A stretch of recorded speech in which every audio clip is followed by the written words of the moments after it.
Welcome back friends in the Kingfisher nursing tutorial. We have to discuss about one of the most important topic, that is breast cancer, and in this video we have to discuss about only part 1 of this topic. Then what is breast cancer? Breast cancer क्या होता है? Breast cancer is a uncontrol growth of breast cell. ये एक uncontrol और abnormal growth होती है breast cells की, और a malignant tumor that start growth in the cell of the breast. और मैलिग्नेंट ट्यूमर जो होता है वो ब्रेस्ट सेल्स में ग्रो होना स्टार्ट हो जाता है, जिसको हम ब्रेस्ट कैंसर बोलते हैं. अब ट्यूमर बोले तो एबनॉर्मल जो ग्रोथ हुई है सेल्स की, उनके ग्रुप को हम ट्यूमर बोलेंगे. ठीक है.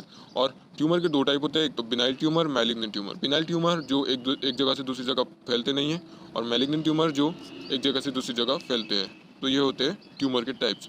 तो ब्रेस्ट कैंसर की बात करें तो it is usually develop anywhere in breast. ये ब्रेस्ट में कहीं पे भी डेवलप हो सकता है, बट मोस्टली ये जो होता है अपर आउटर क्वाड्रेंट में डेवलप होता है. तो अपर आउटर क्वाड्रेंट मतलब क्या होता है? तो ये जो पार्ट दिख रहा है आपको ब्रेस्ट का, उसके हमने 4 भाग कर दिए, क्वाड्रेंट में डिवाइड कर दिए. तो जो अपर आउटर क्वाड्रेंट, एक्सिले के साइड का जो अपर आउटर क्वाड्रेंट है, इसमें यहाँ पे ज़्यादा चांसेस होते हैं ब्रेस्ट कैंसर होने के. क्यों होते हैं? क्योंकि यहाँ पे लिम्फ नोड्स ज़्यादा प्रेजेंट होते हैं, फैट ज़्यादा प्रेजेंट होता है, जो इन्फेक्शन कैरी करते हैं लिम्फ नोड्स, उसकी वजह से यहाँ पे ब्रेस्ट कैंसर होने के ज़्यादा चांसेस होते हैं. ठीक है. नेक्स्ट हम बात करेंगे ये कहाँ कहाँ डेवलप होते हैं. तो ये लोब्स और डक्ट्स में होते हैं. तो अब लोब्स क्या होते हैं और डक्ट्स क्या होते हैं ये हम देखेंगे. तो ये एनाटॉमी में देखेंगे कि यहाँ पे लोब्स होते हैं ब्रेस्ट में. लोब्स ये आप देख सकते हैं, लोब्स है, इसके अंदर लोब्यूल्स होता है.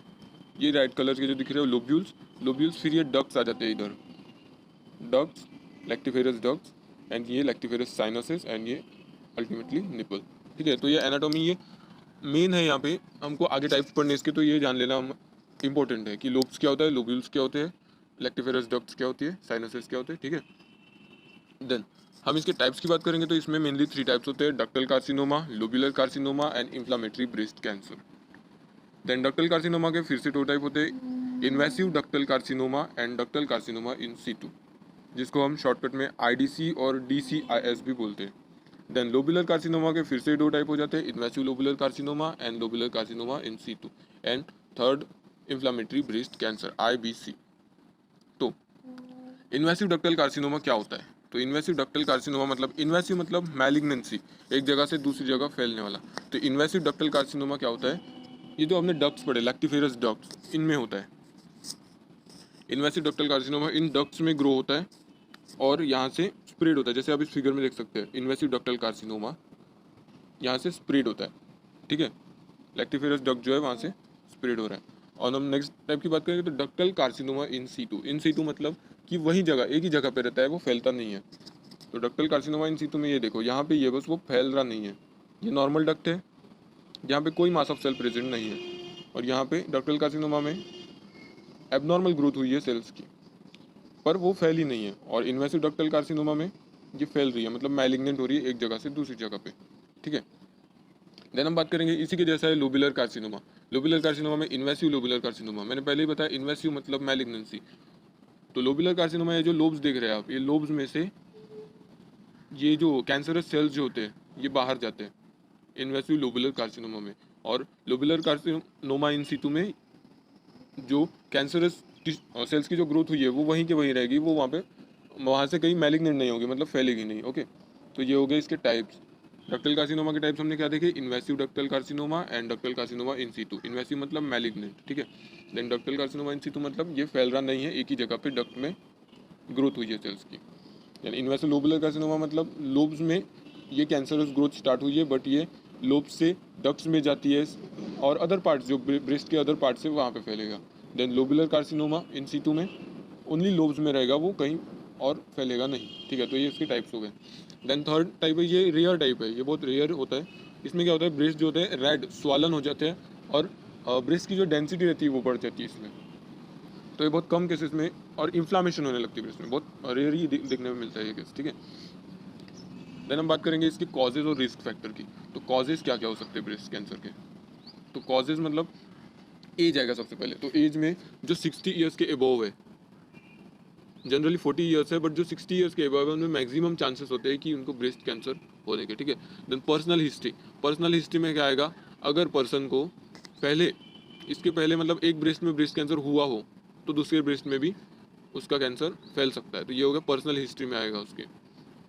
देन फैमिली हिस्ट्री में किसी को ब्रेस्ट कैंसर होगा फैमिली में, तो ये हेरिडेटरी मतलब जेनेटिक के थ्रू ये फैल सकता है एक जनरेशन से दूसरी जनरेशन में, ठीक है।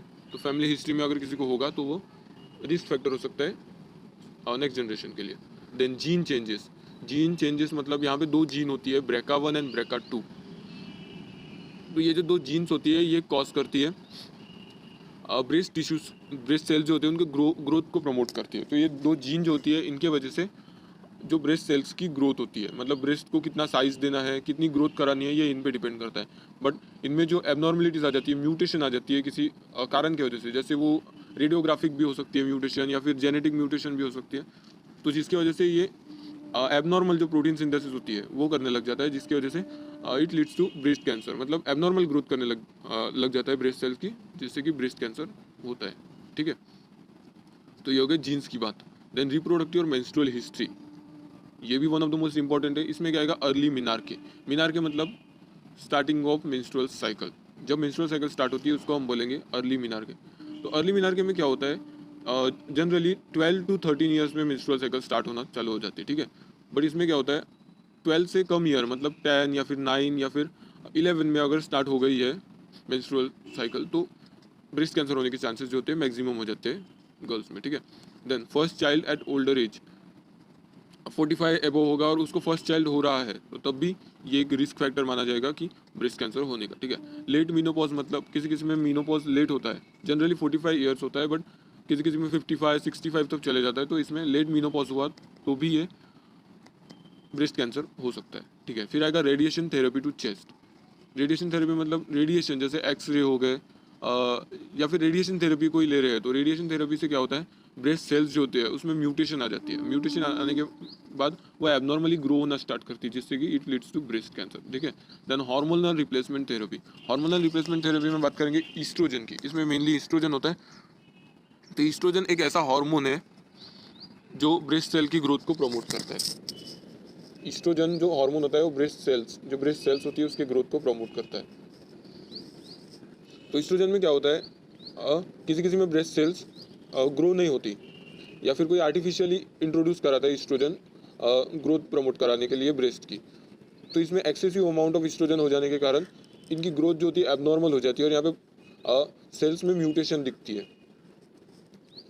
जिसकी वजह से ब्रेस्ट कैंसर होने के चांसेस मैक्सिमम हो जाते हैं, ठीक है। तो यहाँ पे याद रखने वाली चीज़ है ईस्ट्रोजन, ओके।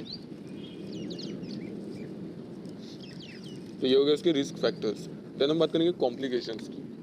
तो कॉम्प्लिकेशंस में क्या आएगा, स्टमक कैंसर आएगा।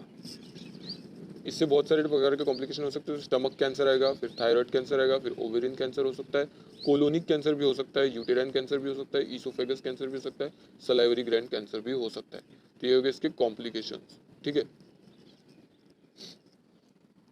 देन हम बात करेंगे अगले नेक्स्ट वीडियो में पार्ट 2 में कि इसकी पैथोफिजियोलॉजी क्या है, इसके साइन एंड सिम्टम्स क्या है, और ये इसकी मैनेजमेंट क्या है, preventive management, medical management and nursing management.